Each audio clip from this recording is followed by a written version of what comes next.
আসসালামু আলাইকুম প্রিয় শিক্ষার্থী বন্ধুরা, তোমাদের সবাইকে আরেকটি নতুন ভিডিওতে স্বাগতম জানাচ্ছি। গত ভিডিওতে আমরা মুনাফা, লাভ, ক্ষতি, মুনাফার হার, মুনাফার সময় নির্ণয় এবং আসল বা মূলধন নির্ণয় কিভাবে করতে হয় তা জেনেছি। এবারে আমরা চক্রবৃদ্ধি মুনাফা, চক্রবৃদ্ধি মূলধন, চক্রবৃদ্ধি মুনাফা কিভাবে তৈরি হয় তা সম্পর্কিত বেসিক আলোচনা করব এবং উদাহরণ মাধ্যমে তা বোঝার চেষ্টা করব। তো চলো বন্ধুরা, শুরু করি আজকের ভিডিও। তো প্রথমত আমাদের যে বিষয়টি আসে তা হচ্ছে চক্রবৃদ্ধি মূলধন। চক্রবৃদ্ধি মূলধনটি কি আসলে? প্রত্যেক বছরের শেষে মূলধনের সাথে মুনাফা যোগ করে নতুন মূলধন হয়। এভাবে প্রত্যেক বছর শেষে আমানতকারীর বৃদ্ধিপ্রাপ্ত মূলধনকে চক্রবৃদ্ধি মূলধন বলা হয়। চক্রবৃদ্ধি মূলধনকে সবৃদ্ধি মূলও বলা হয়। এখানে কি বলা হয়েছে বোঝার চেষ্টা করি। ধরো আমরা প্রথমত যে ১,০০০ টাকা ব্যাংকে জমা রেখেছি। এখন এই টাকাটা যদি 10% হারে যদি আমাকে মুনাফা দেয়, তো মুনাফা কি হবে এখানে ১ বছরের জন্য? এখানে মূলধন P equal to হচ্ছে ১,০০০ and হচ্ছে ১ বছর এবং R হচ্ছে 10%, মানে ১০ আর নিচে হচ্ছে ১০০। তাহলে আমাদের সরল মুনাফা কত হবে? I equal P and R সূত্র অনুযায়ী P হচ্ছে ১,০০০, N হচ্ছে ১ বছর এবং আমাদের মুনাফা হচ্ছে ১০০/১০। তাহলে আমরা যদি কাটাকাটি করি তাহলে আমাদের সরল মুনাফা হচ্ছে ১০০ টাকা। এখন যে এই ১০০ টাকাতে যে আমরা আয় পেয়েছি, এই আয়ের সাথে ১ বছর পরে আমাদের চক্রবৃদ্ধি মূলধন হয়ে যাবে P plus I equal P ছিল কত? ১,০০০ এবং I হচ্ছে ১০০। টোটাল হয়েছে ১১০০। এই ১১০০ টাকাটা হচ্ছে আমাদের চক্রবৃদ্ধি মূলধন বা সবৃদ্ধি মূল। দেখো এখানে আমাদের প্রথমত মূলধন ছিল ১,০০০ টাকা, বাট ১ বছর পর তা হয়ে গেছে ১১০০ টাকা। পরবর্তী বছর যদি আমরা মুনাফা হিসাব করি তাহলে আমরা মুনাফা কিভাবে হিসাব করব? I1 ধরে নিই, এটা হচ্ছে I2 ইকুয়াল হচ্ছে P and R। P তখন হয়ে যাবে কত? ১১০০ প্লাস ইনটু N হচ্ছে ১ বছর, R হচ্ছে উপরে ১০ নিচে ১০০। তাহলে কত হয়েছে আমাদের? কাটাকাটি করি। আমাদের হয়েছে কত? ১১০ টাকা। সুতরাং সবৃদ্ধিমূল তখন হবে কত? আগে ছিল ১১০০ টাকা প্লাস ১১১০ টাকা। কত হয়েছে? ১২১০ টাকা। কিন্তু আমাদের মূলধন ছিল প্রথমত কত? ১,০০০ টাকা, পরবর্তীতে হয়েছে ১১০০ টাকা, এখন হয়েছে কত? আমাদের ১২১০ টাকা। এভাবে আমাদের চক্রবৃদ্ধি মূলধন বৃদ্ধি পাবে। এবার আসি চক্রবৃদ্ধি মুনাফা কি? প্রতি বছর বৃদ্ধিপ্রাপ্ত মূলধনের উপর যে মুনাফা হিসাব করা হয় তাকে চক্রবৃদ্ধি মুনাফা বলা হয়। চক্রবৃদ্ধি মুনাফা বৃদ্ধিপ্রাপ্ত মূলধনের উপর লাভ ক্ষতি হিসাব করা হয়, কিন্তু সরল মুনাফায় শুধু মূলধনের উপর লাভ হিসাব করা হয়। তো চলো আমরা বিষয়টি বোঝার চেষ্টা করি।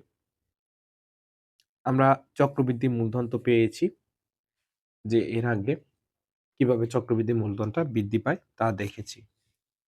তো আমরা চক্রবৃদ্ধি মূলধনকে একটা স্ট্যান্ডার্ড সূত্রের মাধ্যমে আমরা নির্ণয় করতে পারি। C equal P into 1 plus R whole to the power N। এখানে P টা হচ্ছে মূলধন, আদি মূলধন, 1 টা হচ্ছে 1 আর R টা হচ্ছে মুনাফার হার এবং N টা হচ্ছে বছর। N টা হচ্ছে উপরে পাওয়ার আকারে আছে। আচ্ছা, এখন চক্রবৃদ্ধি মুনাফাটা কেমন হবে? মুনাফাটা হবে এই যে চক্রবৃদ্ধি মূলধন থেকে আমরা আসল মূলধন বিয়োগ দিয়ে দিব। যেমন হচ্ছে আদি মূলধনটা আরকি, যেমন P into 1 plus R whole to the power N minus P।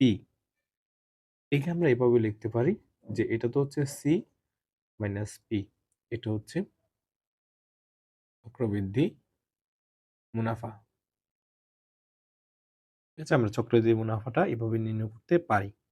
এটা আমাদের হচ্ছে চক্রবৃদ্ধি মূলধন, আর এটা হচ্ছে আদি মূলধন। চক্রবৃদ্ধি মূলধন আর পিটা হচ্ছে আদি মূলধন। দেখে এখানে আমরা ১ বছর করে ১ বছর ১ বছরে আমরা চক্রবৃদ্ধি মূলধন নির্ণয় করেছি। মুনাফা নির্ণয় করে মূলধন নির্ণয় করেছি। পরবর্তীতে আবার ২য় বছরের মূলধনটা নির্ণয় করেছি যে চক্রবৃদ্ধি মূলধন কত হবে। বাট আমরা যদি ধরো একসাথে ৫ বছরের মূলধন নির্ণয় করতে যাই, তখন হচ্ছে আমাদের এরকম বা ১০ বছর বা ২০ বছর কোন একটা বছর যেটা এক না। ঠিক আছে? এরকম মানে ২ এর অধিক যদি আমরা হিসাব করতে যাই, তখন আমরা এই সূত্র ইউজ করে খুব সহজেই নির্ণয় করে ফেলতে পারবো। আর চক্রবৃদ্ধি মূলধন থেকে যদি আমরা আদি মূলধনটা বিয়োগ দিয়ে দিই, তখন হচ্ছে আমরা কি পেয়ে যাবো? চক্রবৃদ্ধি মুনাফা পেয়ে যাবো। দেখো এখানে চক্রবৃদ্ধি মূলধনের সূত্র হচ্ছে এটি এবং চক্রবৃদ্ধি মুনাফার হচ্ছে মূলধন এটি। চক্রবৃদ্ধি মূলধন সি, প্রারম্ভিক মূলধন হচ্ছে পি, মুনাফার হার আর এবং সময় হচ্ছে এন। আমরা এই দুটি সূত্রের মাধ্যমে আমরা নির্ণয় করতে পারি। ধরো আমাদের মূলধন ছিল এখানে পি ইজ ইকুয়াল টু হচ্ছে ধরো ২০০০ টাকা। সময়টা দেওয়া হচ্ছে এন ইকুয়াল ৫ বছর। মুনাফার হার দেওয়া আছে ধরো ১০% ইকুয়াল পরে 10 নিচে 100। তাহলে আমাদের সি কত? C equal what? তো সি ইকুয়াল আমরা লিখতে পারি পি, পি এর পরিবর্তে এখানে কত? ২০০০ সূত্র অনুযায়ী ইনটু 1 প্লাস আর কত?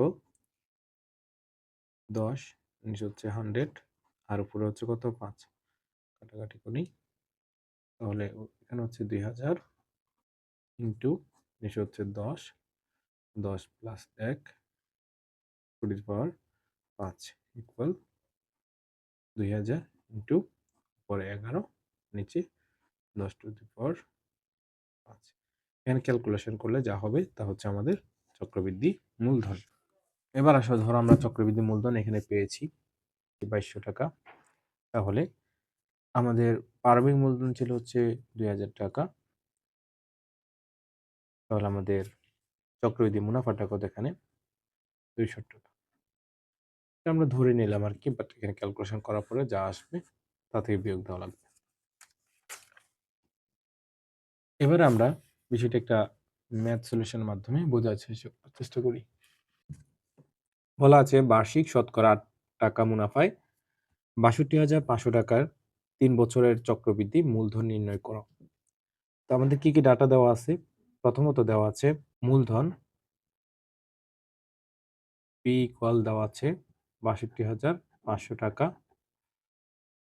সময় এন ইকুয়াল দেওয়া আছে ৩ বছর।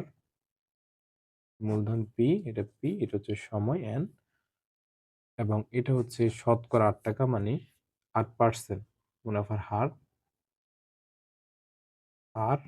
আর ইকুয়াল ৮% ইকুয়াল উপরে ৮ নিচে ১০০। তো আমরা সলভ করি। যে আমরা জানি C equal P into 1 plus R whole to the power N. আমাদের কি, কি দেওয়া আছে বলতে আমরা লিখলামই আগে। সুতরাং সি ইকুয়াল পির পরিবর্তে ৬২,৫০০, দেন 1 প্লাস উপরে ৮ নিচে 100 টু দি পাওয়ার 3 এন এর পরিবর্তে ৩ টাকা ইকুয়াল ৬২,৫০০ ইন্টু ১০০ উপরে ১০০ প্লাস ৮ টু দি পাওয়ার 3 টাকা ইকুয়াল ৬২,৫০০ ইন্টু উপরে ১০৮ নিচে ১০০ টাকা 3 ইকুয়াল ৬২,৫০০ ইন্টু ১.০৮ উপরে ৩ টাকা ইকুয়াল ৬২,৫০০ ইন্টু ১.২৫৯ 1.2 টাকা ইকুয়াল ৭৮,৭৩২ টাকা। এটি হচ্ছে আমাদের চক্রবৃদ্ধি মূলধন। চক্রবৃদ্ধি মূলধন।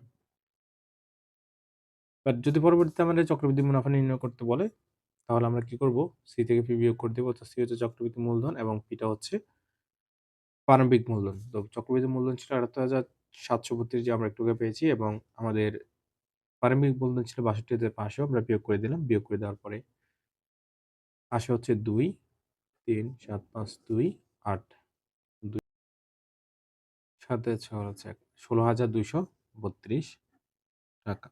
এটা হচ্ছে আমাদের চক্রবৃদ্ধি মুনাফা।